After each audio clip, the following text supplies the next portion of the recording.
Hello, everyone, and welcome back to the Vitruvian Man podcast.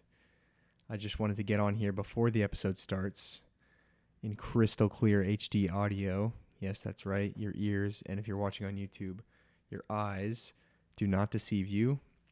I've purchased some actual microphones. We're no longer recording on AirPods/wired headphones, so we're doing the damn thing for real. Super excited about this week's episode. My conversation with Josh Turner was awesome. We spoke for close to 2 hours. I think we could have gone all day. It was excellent to catch up. We hadn't spoken in close to 4 years, pretty much since we graduated high school. And he's been on his own journey. I feel like I'm worlds different of a person than I was when I graduated high school, and he certainly has gone on and built quite the life for himself and career as an actor and aspiring director as well. So super excited for you guys to hear today's conversation. I won't drag on too much more, but I don't know how I'm going to do the intros moving forward. I don't think I'm always going to do this like cold intro thing, but I wanted to, especially for the audio listeners, check out the YouTube. My beautiful face is on there now. So if you want something to look at when you listen, you now have that option. I'm going to try my best to always have a video component moving forward. Other than that, I think that's all I have for now. So enjoy the episode with Josh and roll the intro. The credit belongs to the man who is actually in the arena, whose face is marred by dust and sweat and blood.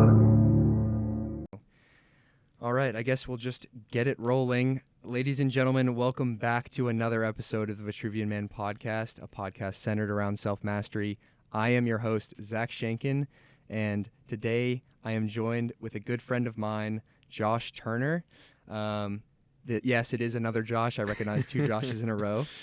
Josh is an Atlanta native, graduated with his Bachelor's of Fine Arts in acting from the Gainesville Theater Alliance. His desire to tell stories was born at an early age through the influence of his grandfather, Earl Smith Jr. This began an early belief that great stories can change lives and transform hearts. An up-and-coming actor and director, he has directed new works such as The Just Us League and acted in shows like Hands Up, The Tempest, and Unto These Hills. He also works as a director, stage manager, carpenter, playwright, and actor combatant. Josh, welcome to the program. Thank you. It's so good to be here. What an introduction that I wrote for myself. Scraped straight off the bio. Yeah, right? Dude, I'm excited to have you. It was awesome when you reached out, I guess after hearing the stuff I've been putting out on Instagram and stuff and like the other podcasts, like just curious to come on. And I think I was, okay, so this is actually something I wanted to touch on, but my initial gut reaction, like just in my like heart or stomach, was like, fuck no. And what I want to elaborate on that is when I was in high school, I think I personally, I don't know if it was felt on your end, I actually had a bit of friction between you and I. Mm-hmm. I felt it on my end. And when I retrospectively think back to that, I was like, why at all? And I think ultimately it's because of like at the time I was insecure and I looked at someone who was comfortable getting like on a stage in front of a lot of people, like this big personality, and it was intimidating to me. Like, and I didn't even admit it to myself. That's crazy. Yeah, and so like I at the time I had no idea. I was just like, Josh is like somewhat annoying, and so like of our friend group, like I felt like a little bit, always a little bit of that distance. But then like when we got on the call to set this podcast up, I was like hearing about your story, I was like, this fits in excellently. Like diving into like that art side of it is like an area I haven't gone into. Granted, episode 5, exactly. But like just such cool content, and so I was so happy you reached out. Yeah, man, that's so crazy. I never knew that. I mean, I think I did feel the friction, but I would never have guessed it was because of any insecurity or anything like that. I think that our friend group, especially in high school, we always had like the battle of intelligence, right? I know. And I don't think I would kind of do a typical move where I would just kind of like say something, let it play out, and then like interject again, which is kind of like a very annoying way to like argue. But yeah, no, I've never felt that, and I always had like, well, I never felt it to that extent. I Yeah. like sensed something was there, and I thought I kind of just put it down to a lot of our upbringing where we went to school. People were more or less adjusted to what our school's policies and Yeah. traditions were, and so it was kind of like if you share an openness to go against that, or you share an openness to go straight for that, there's a little bit of friction between those people because it's like, oh, hey, you're doing something that I wouldn't do.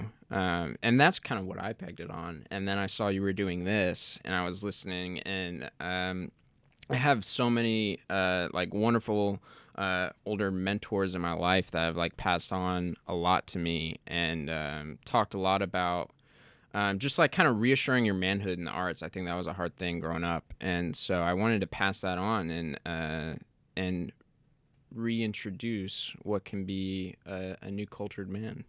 Dude, that's something I certainly intend on touching on, and a kind of a question I had. And I don't want to jump too far ahead. But yeah, you kind of briefly touched on it. So one of the questions I had is, like, what would you kind of describe your? And I asked last Josh this as well because he also went to fellowship. And I am okay dropping the school name because you can find it on like my LinkedIn. It's public information. But we won't name drop teachers, I guess. I guess it's up to you if you want to dox. But you think they're listening? I mean, potentially. I put it on Potentially, yeah. LinkedIn, and I guess they're there. But yeah, I want to hear like growing up through fellowship. Super, our class was 90 people. Super cliquey. You were a like later addition. Like we had. Yeah. I think it was 15 of the people in our grade were lifers, Yeah. meaning they had been there since K5. I joined in 4th grade, which is like pseudo lifer potential, right? Like you're very young when I joined, so like a lot of those people I was around forever.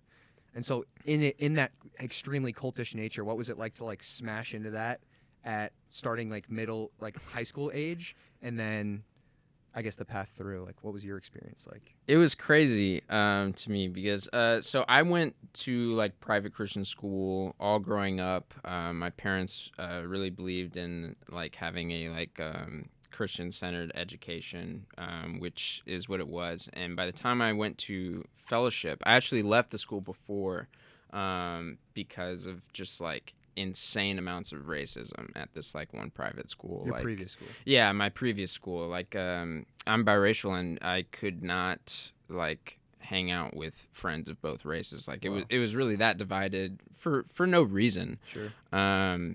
It was just the South, and they had some Christian principles, and the faculty didn't enforce it. So when I came to fellowship, I was looking for a fresh start. I was looking for something accepting, and then I'm one of 2 black kids. We're both biracial.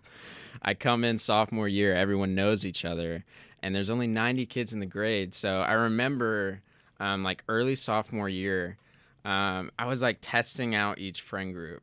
Because like everything was so cliquey, so I was like, okay, do I fit with the people who like go to like football games and like kind of party a little bit, but not really, they're just chill people? Or do I fit with like the AP dudes, which is what ended up happening. I think very early on with our buddy Wesley and some other people, like I kind of found our crew. Which was a tough thing to do because if you remember us in high school, we're pretty punishing of anyone that tried to hang out with us. No outsiders accepted. Yeah. And on top of that, I think that because of, I don't know, I look back at my high school self. One, I'm amazed people hung out with me. Amazed. Like, Amazed. This fragile kid with like, basically like, I look back on it and now reflectively can be like, I was so insecure that like, I harnessed like what I had at my hands at that time was only like kind of my intelligence, and I haven't really found myself like physically and like emotionally yet. And so I was just like so trying to prove how smart I was, trying to show off how smart I was, take every class, like not hang out with kids that I thought weren't as smart as me, and like all this stuff. And so yeah, our little AP clique like that traveled to all the hard classes together. Like yeah, we were definitely a bit not cruel. I think cruel's wrong because we weren't like tearing people down necessarily, but we were. It was a war exclusive. zone. It was an intellectual war zone, you could say. I mean, I think we're all in that same boat. And I think this is probably what contributes to me being like almost like a wonky addition, is because like, yeah, I'm a okay kind of smart guy, but I'm not smart in the way that most of the people in our friend group were smart, which led to lots of frustration, but also a little bit of a change in the mix, I guess. No, it was. I mean, it was a awesome and welcome addition when I look back because, the concept of this, the whole like Renaissance man, whatever. It's like you have to have balance, and I was so single tracked and like it wasn't even on my radar that it mattered to not just be like proving your intelligence like this like calculated math science like I'm going to prove with my grades and these achievements academically like how IQ I am, but emotional intelligence is so important. I don't maybe argue it's more important, and then being able to express and communicate. Like we're seeing it now that like the past 2 years every company ever was forced to go remote. And so coming with that means that they have to now sell their product through the medium of communication, whether it's video, audio, or both. Yeah. And so storytellers are at an all-time premium, I would say, of this like modern like turn towards it. And so like being able to communicate your message is what like in short is as important as the product you're selling, if not more. Yeah, definitely. And I definitely I'm holding my words because I don't know if I want to get into this now or later. Yeah. But first off, I'm going to say is you got to give yourself a little bit more credit, because what you're describing yourself in high school is what we were supposed to do, and like what was praised, and like that was how you found success. So like I think like I don't blame anyone for playing the rules to succeed, and then like you've gone off, you've had like your own journey, and like you're like a completely new person. You're Shanken 2.0.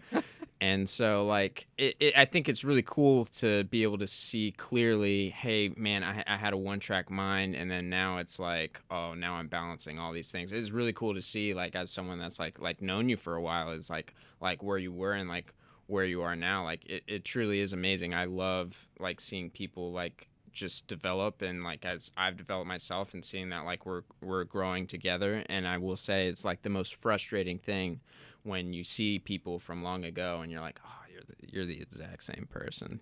Yeah, well, I appreciate the kind words. It really does mean a lot. And I can say the same thing for you. Like, even just having this conversation, like the cadence is different. I can tell that you have had this like wealth of experience, and it is now carrying through how you're choosing to communicate. So, you know, we haven't caught up on everything that's gone down in the past 5 years. We won't be able to in whatever amount of time we have today. But I think it is likewise felt on your end. But to go back to like storytellers at a premium, right? Yeah. So like we have the pandemic. People are trying to produce. Actually, the theater company I just finished working for, Out of Hand theater company, they were like New York Times Best Theater of 2020 because they're a homeless theater that was able to make all of their content digital.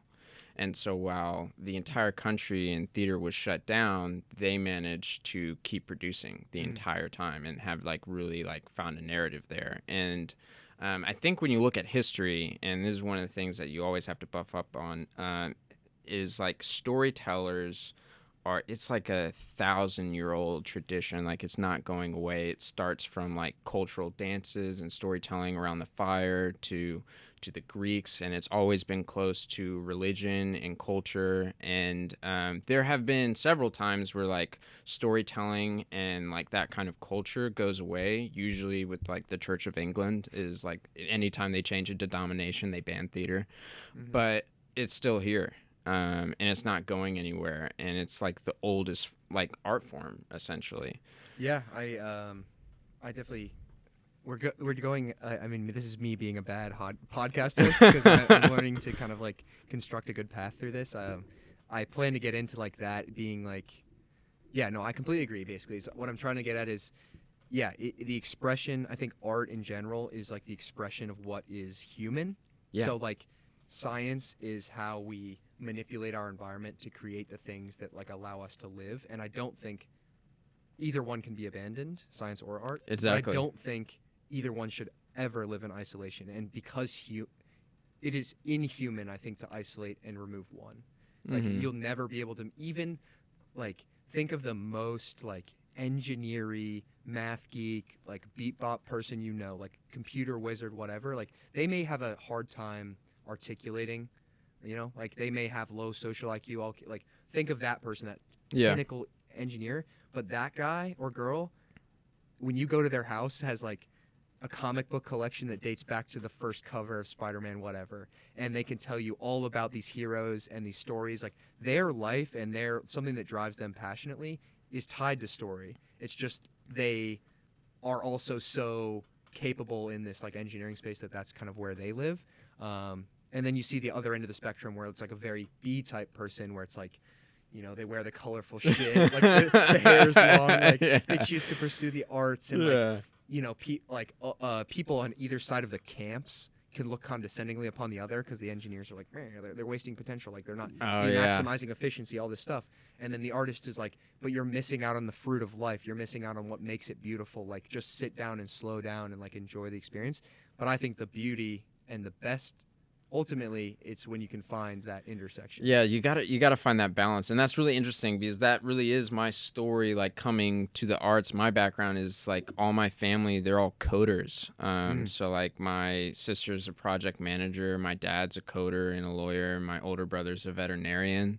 Like lawyers and coders, like not really anybody is kind of gearing into the artistic side of things, but the first thing I'll say is like my brothers and my sister and everything, they're all super artistic. Like my sister did ballet, my older brother played music, and my little brother drew, and he's just like artsy in general. And so like even though they come from a different life and may look down on me for career choices or whatnot, they all have their own creativity. And I think once I saw each of my siblings like find that beyond like their work or their job, I think that actually opened up a path for me to connect with them because and I think with creative people and people that are more like math and science based, like there is this sometimes this barrier where you have to converse on my terms. So like creative people have to be like, we can only talk about like this section of stuff, and if you're trying to bring something else in, I'm just not going to understand it. And then on the other side of the spectrum, it's like we're talking about things you can keep up or you can't. And so what you're talking about, finding that balance, actually opens up a lot of possibilities for you to relate to people, connect with people, and I believe connection is what we're here for. So it's never a good idea to be focused on only one thing. I agree. And you kind of touched on something I wanted to get into. So you talked about your finding art and becoming to it as like, this is how I'm going to move forward. So how did you what was the original path to like the first inkling of like, oh, I might be interested in this? Like I know you did theater in high school. Did that start previous to high school? What was your first artistic experience? And like, how was that kind of path to pursuing that? So I'll answer it two ways. I'll answer for my parents. So my parents will say that I found my passion for it when I was Joseph in our church's nativity at like 2 years old.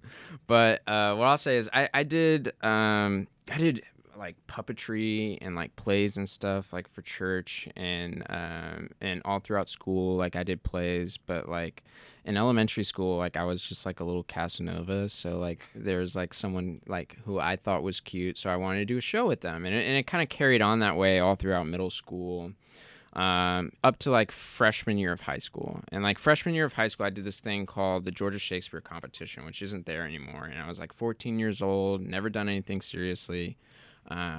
Didn't understand what it's like to like compete in like a monologue, like how does that make sense to me? And I did a piece from the Scottish play, and I placed second at like 14, and that was like huge for me because it was like being judged by all these people in the industry, and so like that was really exciting. So that was the first inkling that I was like, I might be like decent at this. And so when I came to fellowship, I even told them in my interview, I'm like, I know you have like a struggling arts program. I was like, I can do this, and like you'll have someone to like take to things, and like someone to build around, and like that's what I want to do, because I want to go and do this. And like in high school, what happened was my mental health got like really really bad. Like I suffered from like PTSD and depression, and acting like literally like saved my life. Like it gave me something to like hone in on and put all of my focus on. And the nice thing about acting is like when you're on stage is you can put all of your focus on the other person. And so in high school, I realized that like it was something that was really good for me. And then junior year, the Crucible came along, and we I ended up winning like best actor for that competition, and so that was the last peg. That was like, I'm good at this. I want to do it. It makes me happy. I feel really dropped in, and ever since then, I think what happened was, I mean, we played lacrosse together, and then I broke my knee, and then so I missed a season, and then when I was supposed to come back for like senior season, I went to the coach and I was like, hey, I'm going to be traveling the country auditioning because this is my dream. Can I still play for you? And he said no. And I said, that's too bad. Yep.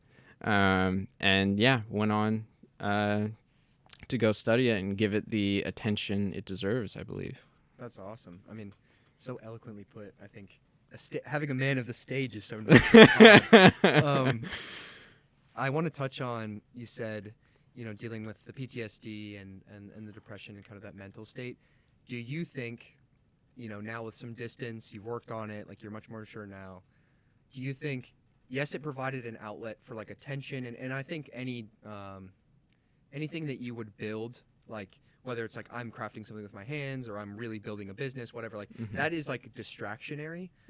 But do you think that, especially with acting, taking on the identity of another person and stepping away from I'm Josh Turner and saying I am XYZ character in this play, like the sense of identity in another character, do you think that helped, or do you think that was almost like kicking the can and then at some point you had to sit down with yourself and say, what is Josh? Yeah, I think it was necessary. I think it was the way that I needed to cope. I was so self-deprecating and tough on myself, and my mental state was so dark that I needed to be someone else. But it really hurt my acting. And I didn't realize it until college, because like in high school, acting is like you get these lines, you're doing this production, you're wearing the costume, and like you try to deliver it with as much charisma and flair as you can, right? And that is a sign that you have some sort of comfort in it. But in college, what I learned through doing like extensive Meisner work and Lecoq like movement technique is that it's all about dropping into yourself and bringing your own experience into the character in a healthy way. And so I had to leave behind this idea that I could keep a character and myself separate. Not that I wanted to touch into anything traumatic, but I needed to have an authenticity that was my brand, that was my style of acting, that is like, if you're looking to put on this kind of play, this is the person to call. And I just didn't have that before. So there did come like a reckoning where I had to be like, hey, I got to actually bring myself into this and prepared to be vulnerable. I know to the outside, just getting up on stage is vulnerable enough. But for me, that it was the opposite, because it was like putting on like some armor. I didn't actually start to get vulnerable until I really, really trained in it and realized that what I had done up to that point was not enough, and I don't like what I'm seeing on stage, and I want to be excellent at it, you know.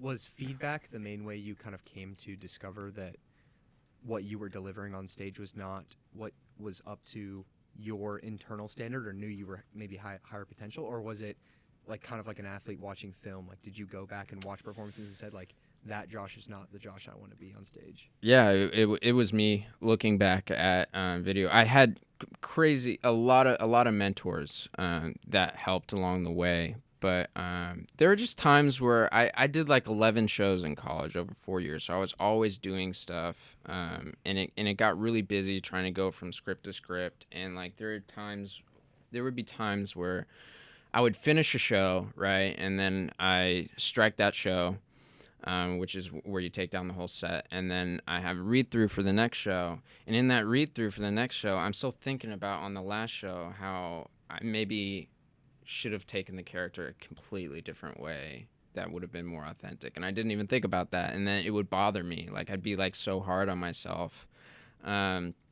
And it did come to a head during one audition. I really wanted to be in Waiting for Godot. I love movement theater. I love absurdist theater, and like it's a wonderful show. Like it's what Steve Martin, Bill Irwin, and Robin Williams did on Broadway.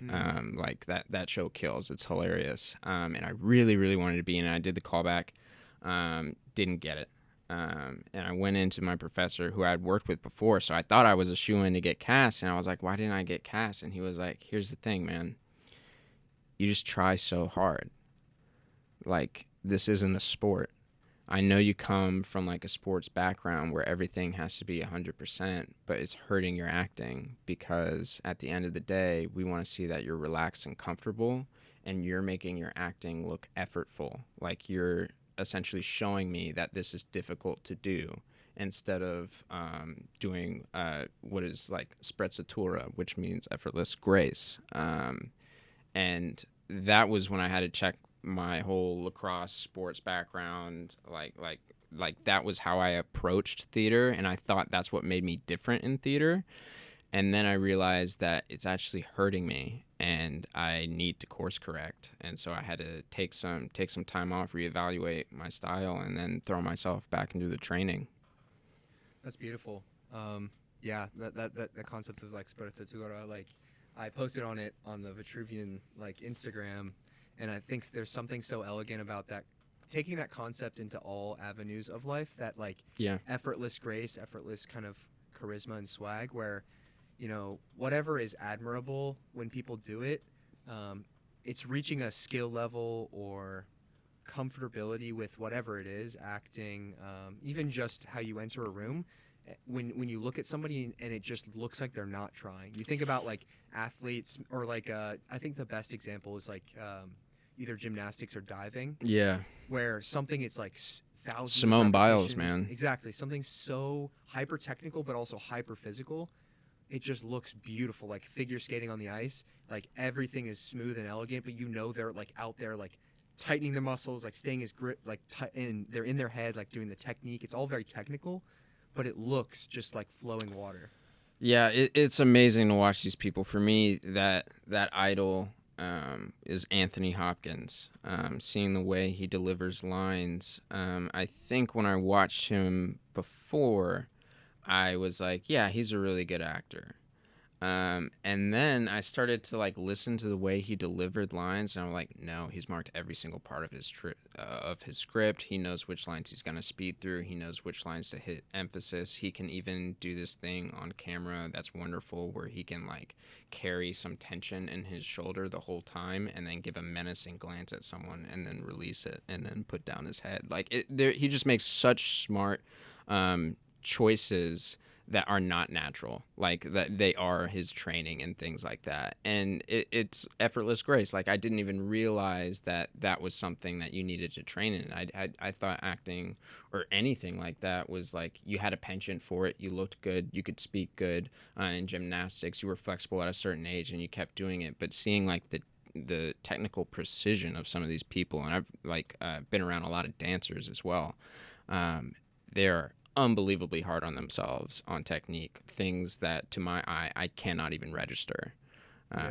It's almost like looking at other industries. It's like how out of your depth you are even looking at this, because like I can't even tell what I'm seeing. It's that effortless one and precise.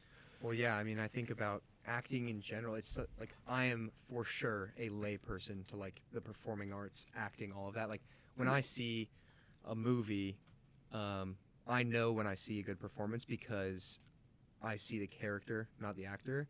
And like it's just a convincing story, right? Like I don't have to like question it, whatever. And so I can feel it, but I'm not seeing the technicalities. I don't know anything behind the curtain, essentially. And to know that it's so like heavily practiced, heavily prepared, and such this like both artistic but also technical pursuit is like really fascinating. You know, I think people like I think of an actor like with physical like, display like Jim Carrey, you know, like very demonstrative in his acting. Yeah, he's got an elastic face. Exactly, yeah. And some people are just like, oh, he's like built like that. And to some degree, like, yeah, people can't make their face like contort like he can. But also, I'm not naive to the fact that he probably like he practiced that. He sat in front of a mirror for hours and hours and hours and hours and hours, just like watching himself, you know, to prepare. And so it's so cool to know that there's like that practice too. Oh, the preparation is insane. I remember this was a horrible show that I did, but I did the Wizard of Oz one time. And I played the Monkey Commander, right? This was in college. This was like my sophomore year of college. And so they had me in a morph suit, like with wings or whatever, and fur on top of it. I had a prosthetic nose and brow. And Toto is like a 60-pound child. And I decided to make things hard for myself. I'm like, he's a monkey, right? So like, I did a squat for the entirety that I was on stage during that show. And I remember in one rehearsal, I'm supposed to present Toto to the witch. And the director was like, okay, so this lift isn't quite right. Can you do the Simba lift? And I'm in a squat. Like straight arm. Yeah. So I straight arm this child, and then she's like, higher. And then she's like, there. And I was like, oh, okay. And so I did that. I was also flying in the show. I was like on a fly rig. So like I remember I was working out like an excessive amount to like just be like, it's so hot in this morph suit. I'm flying. This stuff is hella dangerous. I'm doing a lot of lifts with this child. This could be seriously injured. So I took it very seriously. And that was probably like, I was in really good shape then for that show.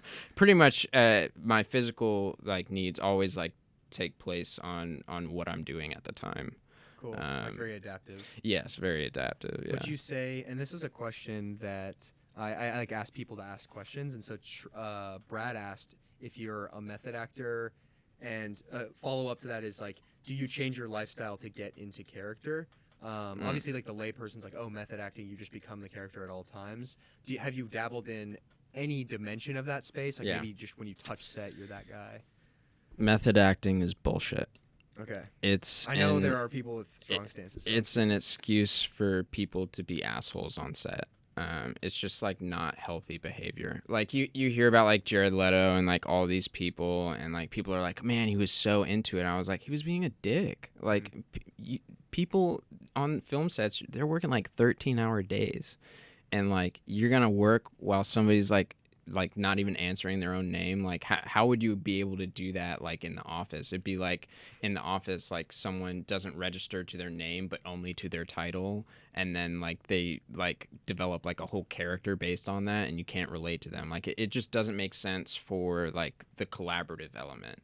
So but technique is super important. I don't believe in like method. That like comes from Stanislavski, and I think method can be learning it can be very predatory based on the teachers. Almost any acting like grooming, technique. Yeah. It happened a lot. Like I trained in a lot of Meisner work, and like back in like the 80s, 90s, maybe even early 2000s, there was a lot of Meisner teachers that were basically in Meisner, you make comments and repeat back to each other. And so like there was definitely an avenue for things to be like inappropriate, which I 100% do not believe in. But I was fortunate enough to have like a guy who was very well trained in Meisner, who then trained me in Meisner. That's where you get that quote, acting is living truthfully under imaginary circumstances. So like living truthfully is like the character, like the acting. That imaginary circumstances is the play itself. So it's all about bringing authenticity. The Meisner technique is, while Stanislavski is based on, or I think it's Stanislavski, is based on bringing your own personal memories into a character. I find that a little dangerous, because imagine like you have to cry for a scene, right? And you think of like a death of like a close friend, and you're gonna use that every single time you have to cry for a scene. You start to become numb to that. And so what Meisner is about is like truth and imaginary circumstances. You actually create fiction out of your own life to then prep for a scene. So like if I was doing like Casablanca, right? And the scene between two of them, he's making the drinks, and he says like, you just came in from the street. This is the big confrontation. So maybe my prep is probably something from my own life. Maybe I think of someone in my life who is dismissive, and then I create a scenario where they're dismissing me. I have that dialogue in my head in my prep. This is not even related to the scene. I'm just trying to get at the emotion agitated. And so I sit in that prep until I'm what we call is like until you're deeply moved. And then the script is just the filter that you give those emotions through. So you're actually thinking about personal things. Interesting. Like your emotions coming not from the scene, it's coming from something personal, but it's filtered through the script, and you've done the work to make sure that everything matches up. And that's how like people can register like, oh, that's an authentic emotion. That person is actually mad. That person is actually sad. That person is actually like this. My way is creating that fiction in your real life. So then it's not traumatic. It's a healthy way to do it. And you don't want to hurt yourself, and you don't want to make acting your therapy. That's not the place. Actually go to therapy. A lot of people, once they get in the Meisner class, because you're talking about what is true. In a Meisner class, you're doing scenes, and sometimes your person would just be like, I just don't buy it. I just don't believe that's truthful. And some people like will argue back at that and like have a really hard time for that. There's a lot of room to be hurt and to be vulnerable, and that's okay in this space. But if you're trying to say that like this is going to make me better, and ignore going to therapy when we know like a lot of people in the arts have mental health issues, it's just not a good idea to make acting your therapy. That's what you see with like a lot of younger actors, and with myself too. It's like acting helped me with my mental health, so then it became a coping mechanism, and I stopped before it became my therapy, but it very easily could have been. Interesting. I have a quick question, then I want to touch on the mental health thing. The quick question is, can you tell when you watch live performances, film, etc., what camp someone was trained in between the two schools of like Meisner or Stanislavski? Usually I can tell. Wow. I can tell if I can tell certain things. I can tell if they've had certain kinds of training. Like if someone's had Lecoq training, which is like, to explain that, it's like a French clown. Charlie Chaplin, Buster Keaton, that's Lecoq movement style. And I can always tell when someone is like trained or versed in that movement style, because it's very specific and it's very audience centric. In terms of like method and technique, a lot of people have things similarly. I can always tell the people who do method because they will tell you.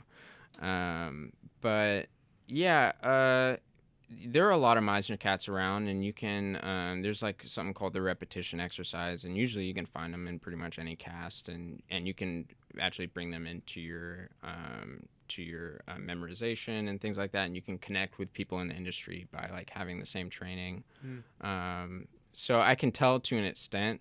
100% I can tell if someone is trained or not trained. Yeah. Which is usually a film thing, but yeah, I can always tell that. Maybe not where you were trained. There are some tells, but yeah, I can tell if you've, in my opinion, given the art form the attention that it deserves enough to dedicate your life to it, or you haven't.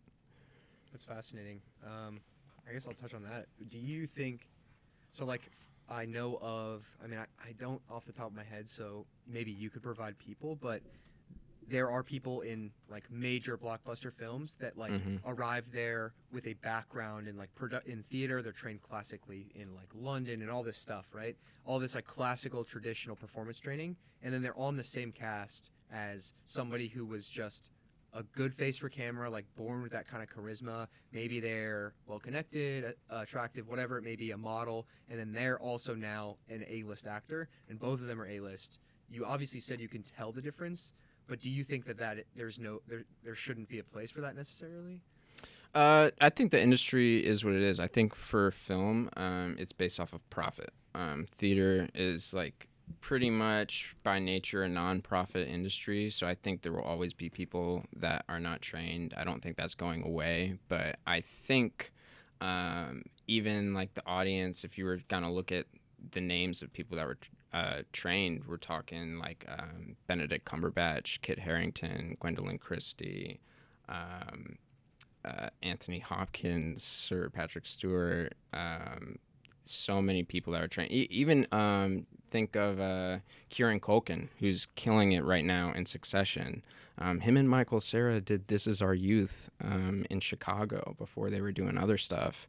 And so some of these like wonderful idiosyncratic actors, they're all trained. And I think it's just sometimes a disappointment, especially when it's someone that's like clearly very attractive and are selling to a certain base, and definitely a producer was like, this fits the look of that character, and they may have some chops for sure, but I mean, are you really going to put that person up against, you know, Sir Patrick Stewart? Like, no, like you're not going to come close. They can pull out a good role, but like if you're thinking like take it from a business like side, like would you rather be co-heading a project with someone who is familiar with the business and familiar with like all of the concepts that go behind it, or someone that is like maybe just a little bit of a natural fit? There is such a thing as like natural talent, but like every time someone tells me about one of those people, I'm like, well, what if they took the time to get trained? Where would they be then? Right. Yeah, just like elevate and escalate that. Yeah. I think it's like it's given the craft the attention that it deserves, and I think that if you want to dedicate any amount of your time or your life to anything, you got to put the time in. Like I can't just like sit here and be like, I'm going to be an engineer. Why? I don't know. An engineer seems like something I would do, but yet somehow for like film actors, there's this argument of like, I'm attractive and I can speak okay. I'm a great film actor. No.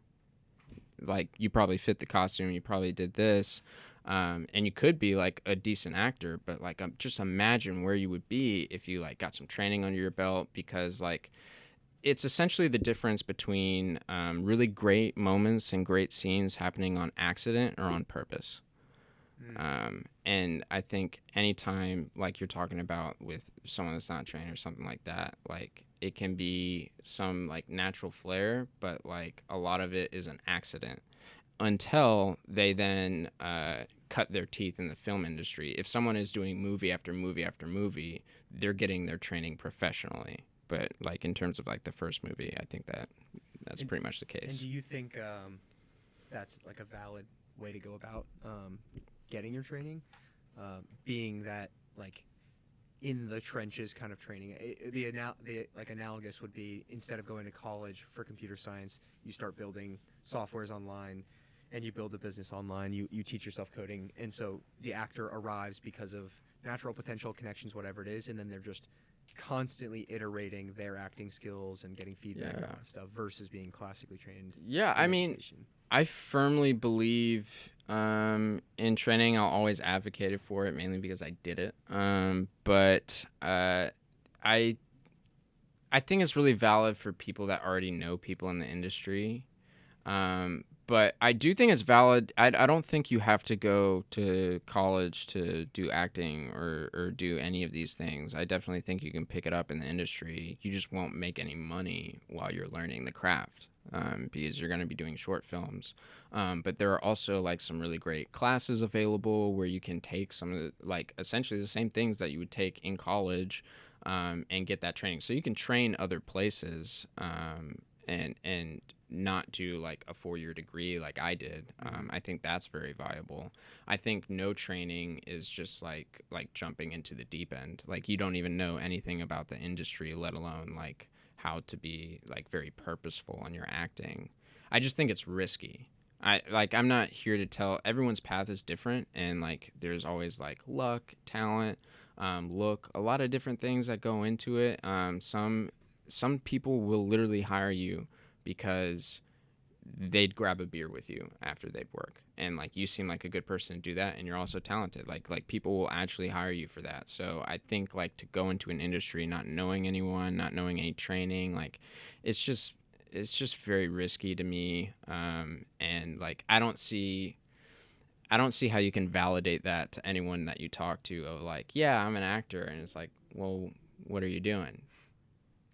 Not much right now. And it's like, are you training? Are you taking classes? No, but I'm auditioning. And then you're like, for what? And it's like things that aren't gonna make you money or make a career. But there is a completely valid side of the industry that is, I do this because I love it. It's not about making a career. You know what I mean? That's why like community theater exists, and all forms of storytelling, stand-up, slam poetry, like all of these things, like people don't really get paid a lot of money for those things. They do it for the passion. So I do think that's valid. Where do you land on the spectrum? Obviously, pursuing a 4-year degree, you're very interested in performing and directing and all that stuff. Do you think, I know on our way here you had talked about picking up like a day job, like in marketing, and obviously until it works, and it's the same thing with like what I'm trying to start here, right? Like as an entrepreneur, it's like you have to work to make money until the thing works. Is the dream and goal and aspiration professional acting? Like where's your direction? So I have a very unique path when it comes to acting, or comes to being a professional in the industry. Just because like I looked out in a lot of ways. A lot of people don't really work straight out of college, or they do. They get a couple of gigs, but like for the whole first year, I did not pick up another job. My first contract, actually, the day after I graduated, I moved all my stuff into a storage unit and went to North Carolina for 3 months. Lived on a Cherokee reservation to do a play about the Cherokee that lived in North Carolina. And then I was still auditioning up there, and I got a call from the Alliance Theater, who I had grown up seeing, like Christmas Carol, huge theater, Tony Award-winning theater. They brought The Prom, Choir Boy. They have brought several shows to like Broadway, so like huge institution, biggest theater in the Southeast. And they called me about this play called Hands Up, which is basically 7 10-minute pieces, all about police brutality, written by 7 different playwrights, and they wrote their own experiences. So like they're not lies; they're literally like their own life. And so I got the call to do that, and that kind of like started everything in Atlanta for me.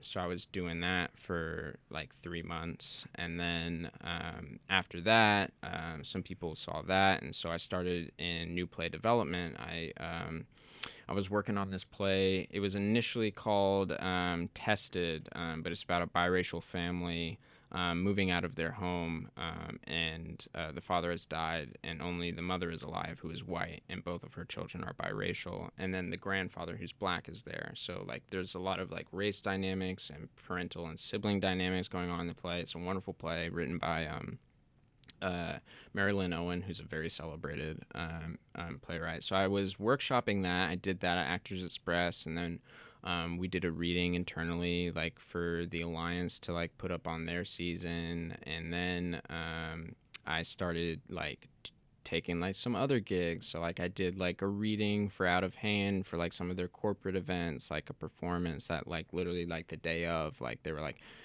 or the day before, they're like, hey, can you come and do this? And I was like, yeah. And like I can read a room and I can deliver a performance, and did another one of those 10-minute things. And then after that, I directed for my university, directing a reading for the Just Usley, which was awesome. It was a privilege to be back. It was a privilege to be paid to be back. No kidding, yeah. But I just had a blast with these actors who are only a little bit younger than me, and the playwright was great. It was social justice and comic books, and as kooky and as poignant as you can imagine about that, which was really exciting.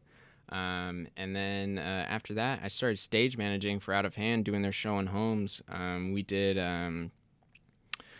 this show called Calf, which is about a guy rebuilding his life out of prison, and we would take this to offices, people's living rooms. We did a show at 7 stages, so I got a bunch of skills like learning how to call a show, building sound, running sound, and I did that for like 2-3 months, and yeah, I think that's like fairly up to date. Before then, even in high school, I was doing voiceover. I think like my senior year of high school is when I started training in voiceover, and like was doing that like pretty much on and off throughout these like 5 years. So like professionally, it came to a place where I was working, like I was booking, but it's a struggle because like not every place can pay what like the biggest theater can pay. You know what I mean? If you want to work in this industry, you're gonna have to work at multiple theaters. You're gonna have to work at multiple places, and it's just like not as like financially viable. So like I like kind of made it work for a year. That's a big like kind of like notch on my belt that I was able to do that. And then now it's like I want to build some like financial security while I'm writing and directing, because I'm making a little bit of a transition from actor director to director actor is what I would like to be doing. I'm looking to get my master's in directing as well, because I've just been having a blast doing that, and I love new play development as well and educational theater, and so yeah, it's more about financing my passions. What I did this year is not normal. Like that, not normal in Atlanta at all. Like everyone has a day job. Everyone has like either the best situation would be you get like a full-time position at a theater, like working in their office or something, and then you can also like audition and do all those things. But like everybody has a day job. Like that's just like kind of how it works. You have to like have a really huge break in order to be like not like scraping everything together, which is what I was doing, and it's what I wanted to do, because like I said, I wanted to cut my teeth and learn a lot of new skills, and I wanted my name to be known around, so that people would call me for auditions, and so that's what I did, and I just threw all my time into that, and now I still have time to do that, but I'll have security and time. That's awesome. I mean, super gangster story, and I wrote down a question I wanted to get your reaction to, and so based on what you've just told me, I can imagine the answer to the front half. So I wanted to say, like, what is your reaction to the trope of the struggling actor? We'll touch on that first, and then I have another trope. How would you describe the trope of the struggling actor? The struggling actor, just like kind of what you were alluding to, like the scraping odd jobs together to make ends meet because like they're trying to like chase this dream of becoming like breaking through and making the acting thing. Mostly just that. Like, do you think that is an accurate, like a stereotype born from truth, or do you think that is just perpetuated by Yeah, film? I mean that's what my whole like year was. I mean, normally sometimes the term struggling actor is just like you're not really working as well.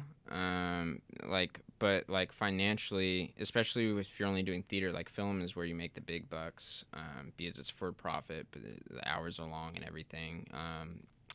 But yeah, I mean, it's real. You got to struggle for a pretty long time in order to make it. I mean, that's why like even taking a second job is like struggling. You're doing something that you don't want to do in order to finance something that you do want to do, and everyone has to do it.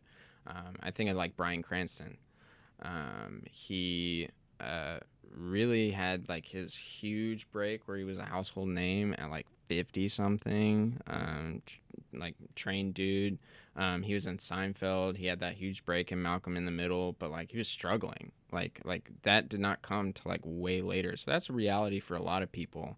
There is this huge statistic of like most people quit within the first 2 years of being in the profession, because it's too hard to be repeatedly told no all the time, and you're gonna be told no. No, like even the best actors are gonna be say you're not going to get the call back. You're going to get people that are going to say you're not right for this project. That's just a reality of the business, and you can't take it personally.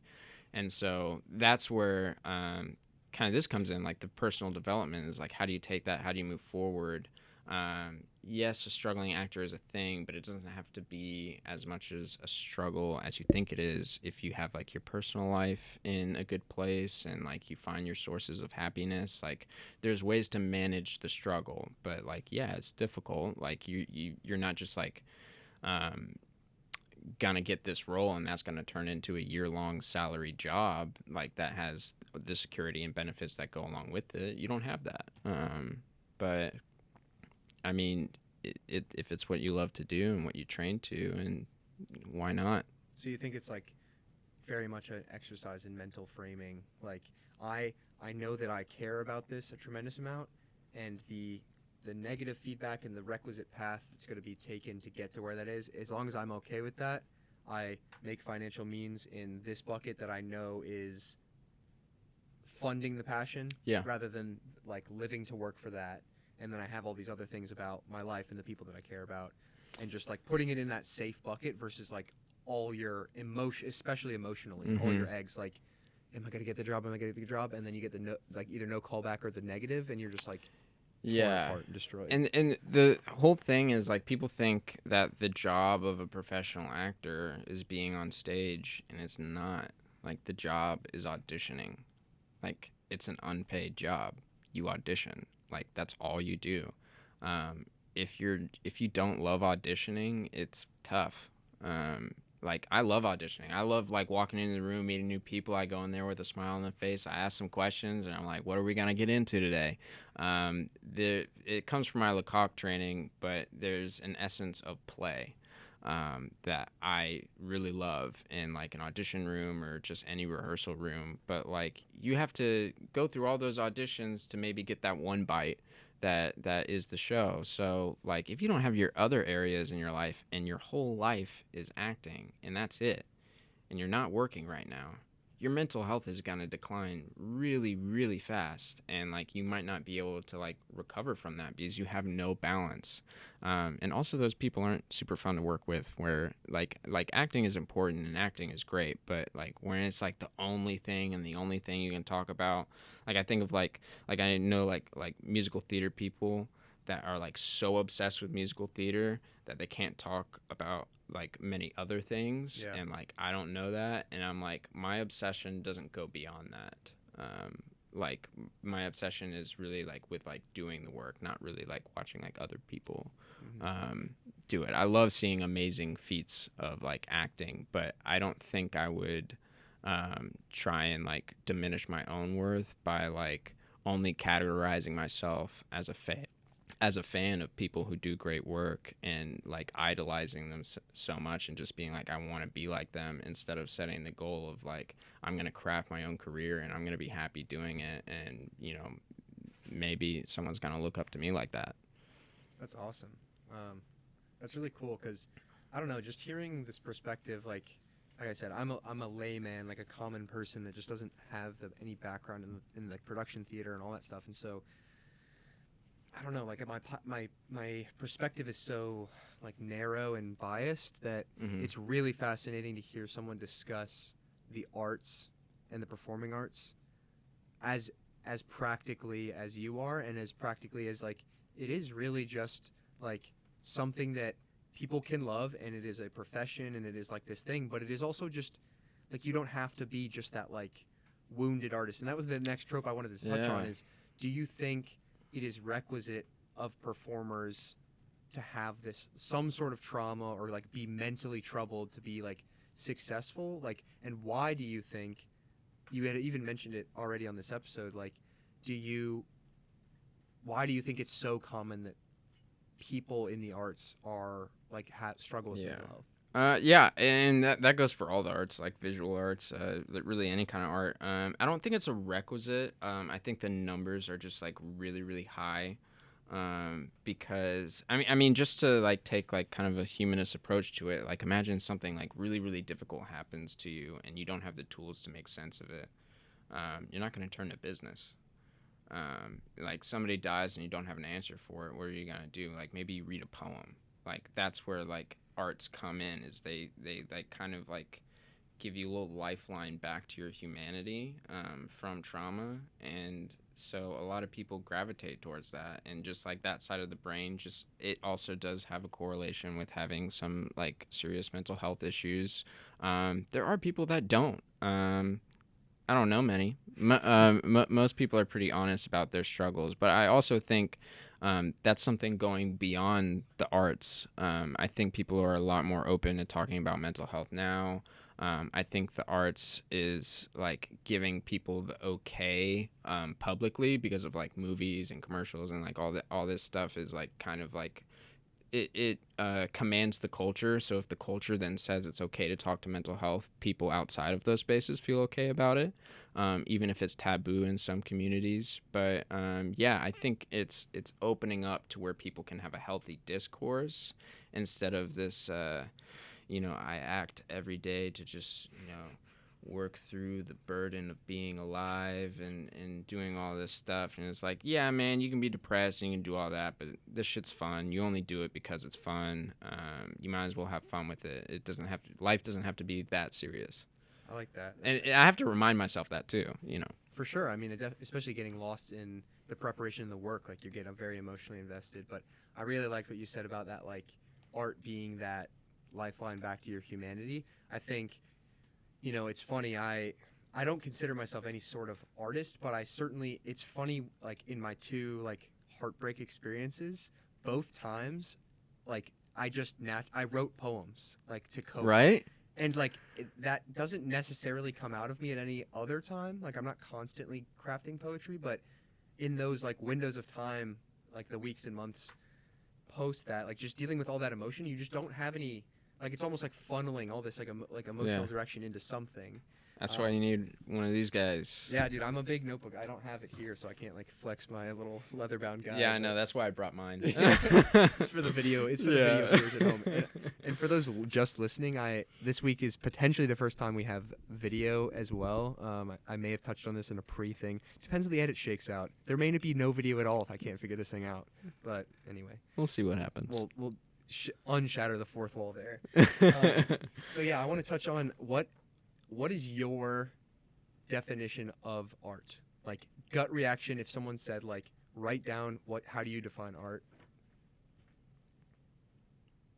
Isn't that a good one? Isn't that a big one? I think it's a means of connecting. It's a way to connect either visually, auditory. It can even be through smell from like a great chef. It's a way to connect to something. I mean, that's not Webster's definition for sure. But like my definition is it's a way to connect. It's meant to be shared. And I think anything that can connect you to yourself and connect you to other people is like artistic in some way. That's a good definition. I love the conciseness of it.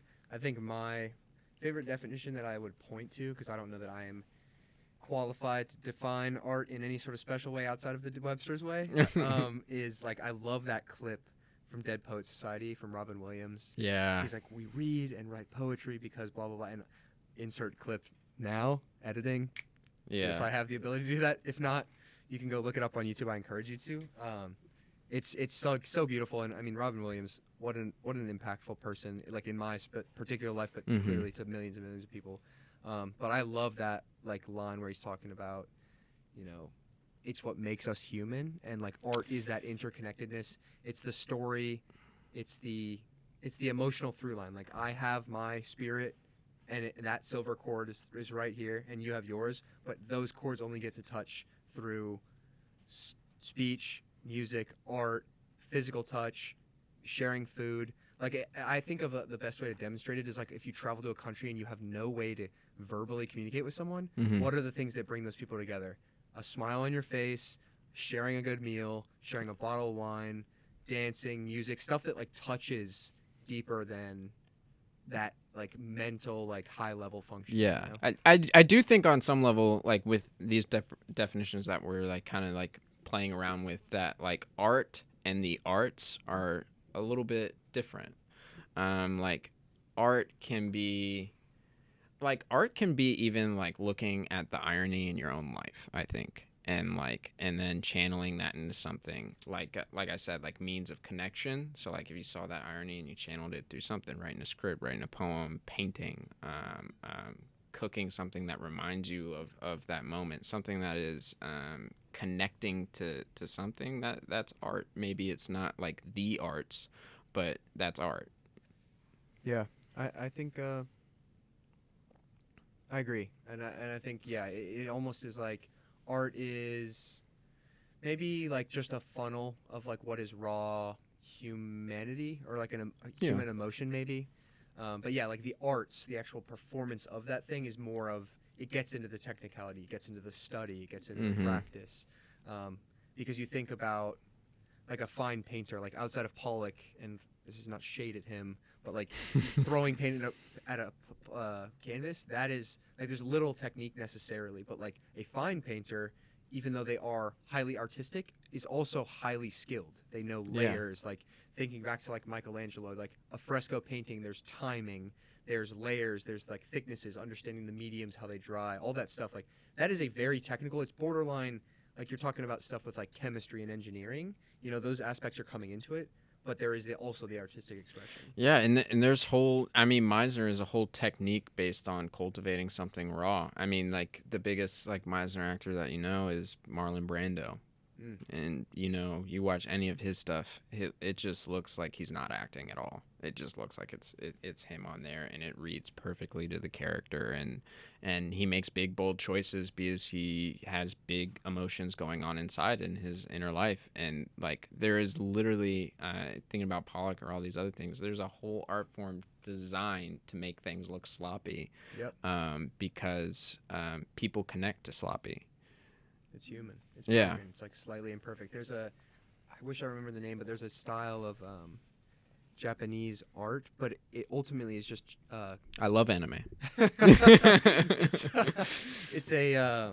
actually just a technique for fixing things. Basically, when a piece of like fine ceramic would break, they would glue it back together, but instead of trying to hide the cracks, they accentuate them with like gold. The seams are all beautiful gold. Or I've seen silver. this. Yeah, and like it's like you said, it's highlighting the cracks and the beauty because that is what is human. You know, the story. One of my favorite like physical medium artists, maybe my favorite, is an artist called Tom Sachs. I don't know if you know him, but he like a fine artist based out of New York. But all of his work is like he pretty much constructs all of his stuff at scale and small. Like he kind of recreates things that exist. One of his famous kind of projects was he did a whole Mars mission, like to scale, like including the rover. He had a team with suits, but he made everything out of like plywood. So I love that. What he does is he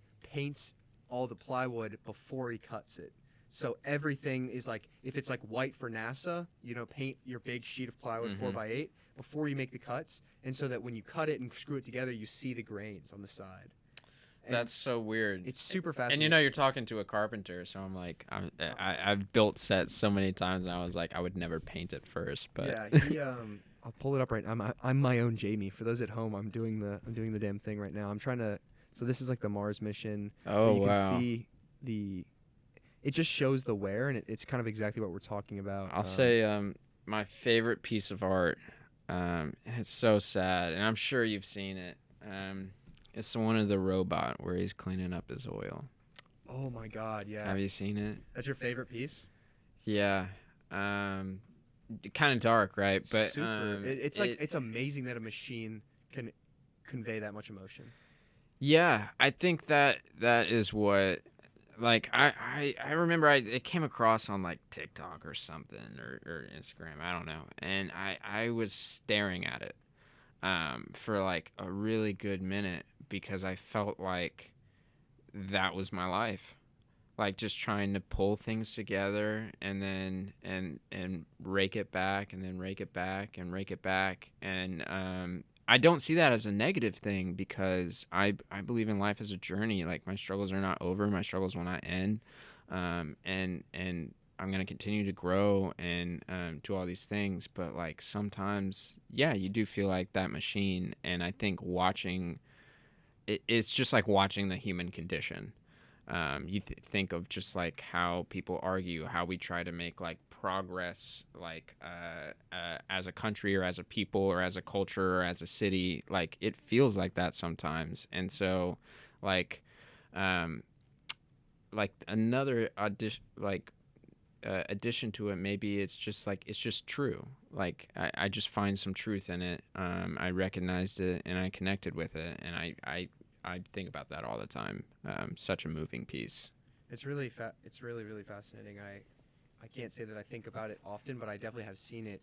And yeah, I'd encourage people at home to look it up. I think you could find it with just searching, I won't search it right now, but like robot pulling oil. Essentially, the piece is this mechanical robotic arm with a squeegee arm. It's like the size of an entire room, and the machine is leaking its own oil, and it's spraying all over this kind of white floor, and it's pulling the oil back into the machine, hoping that it can continue to work. And as the piece has gone on, it is losing more and more oil and becoming more and more worn down. So the robot's beginning to like rust, debilitate, stop working as well. I assume there's an end date potentially to I it. don't think it's up anymore. I think it died. But yeah. Part of the thing was in the beginning. I mean, they had it up there for like 5 years, like a Really? long time. Like it was very pulling the oil back was very manageable and easy, and then it just gets worn down and things get harder. And I think it's a message on maybe a warning on how you live your life, but also maybe an acceptance.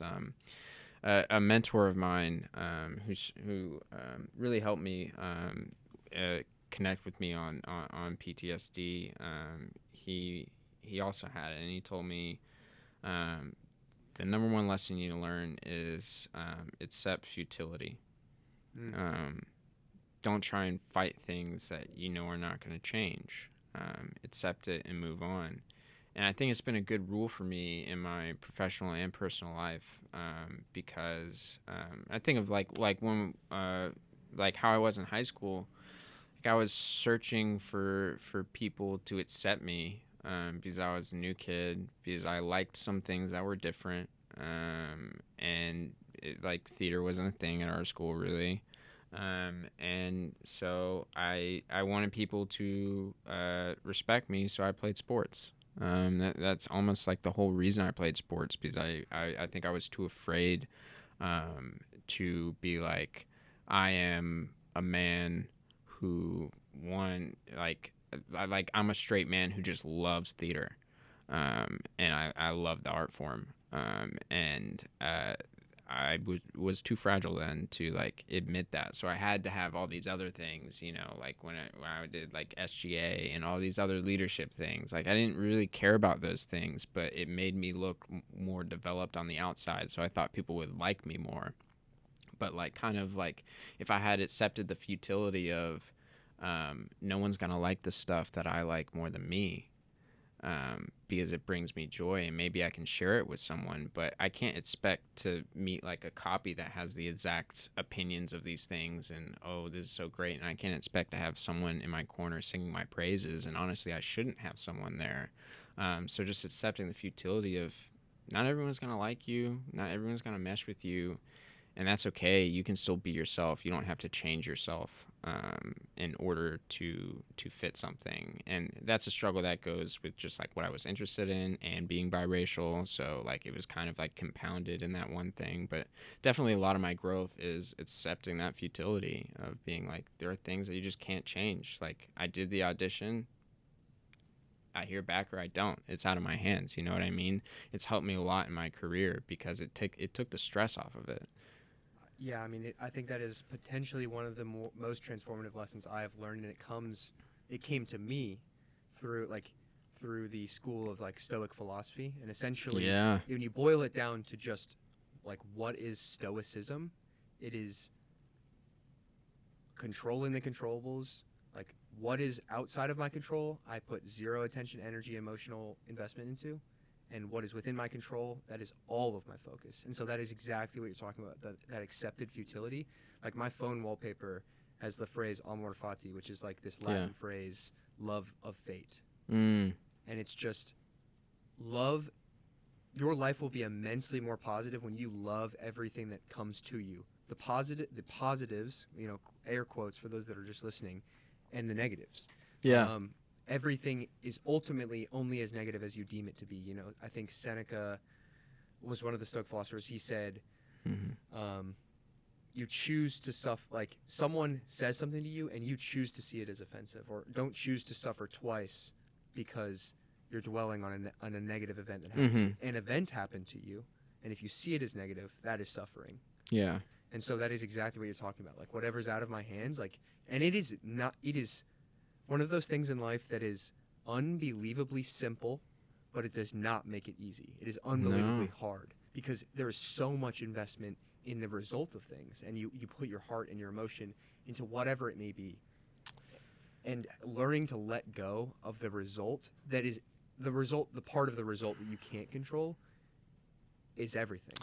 And I just think there's so much pressure that we put on ourselves, especially us with the background of like school was a lot of pressure, religion was a lot of pressure, just like manhood was a lot of pressure, and releasing that and like being free of that is like the only way I found to actually find myself. I felt like I was playing more of a character back then than I am now, and like able to, you know, be authentic and connect to somebody. But, you know, that made me think of kind of like the impact that we have on each other's lives in art, and kind of this conversation that we're talking about. I heard this thing that I think it was probably in a TV show, and it was like, have you heard this? It's like you die twice.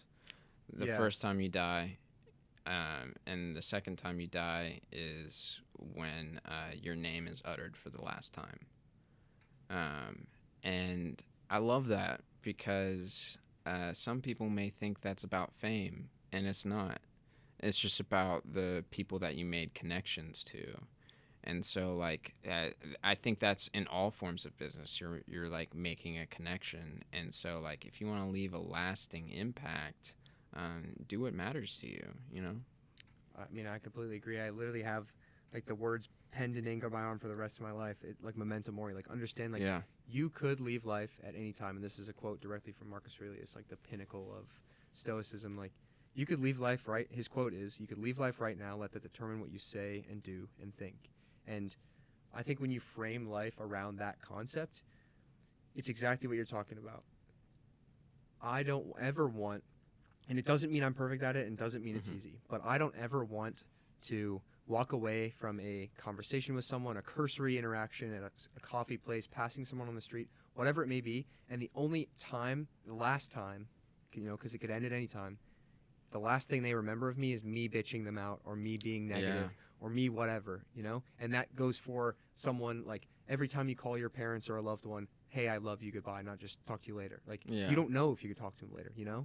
And don't, like, take those words seriously, I love you, and understand, like, maybe that's the last time you call them, you know? Because I've met people, you've probably met people, that shit happens sometime, you know? You call somebody for the last time, and it's fucking hard. So understand that every one of those interactions, like, I've said this on a number of podcasts, a little bit dark, but, like, this recording could not go up, right? Like, I could be trying to bike into work tomorrow morning and get struck dead. Can I look now, currently, still standing, breathing good, can I say that what I was doing up and until that moment, was I okay with that being my last thing? And I believe that, like, what I'm trying to build with this program, what I'm putting out there with this podcast, the conversation and connection I'm having with you, that's meaningful. That's an impactful. I love that. Like, if I were to walk away tomorrow and you were to somehow find, like, you text me, hey, like, I'm not responding, and you find out, hey, like, Zach got hit by a car, whatever, like, I would hope that you would look positively on this experience with myself, this moment of connection we're having, this discussion we've had, and you said, like, that was I spent my most valuable resource, time. I spent an hour and whatever amount of time with Zach, and it was meaningful. Yeah. You know?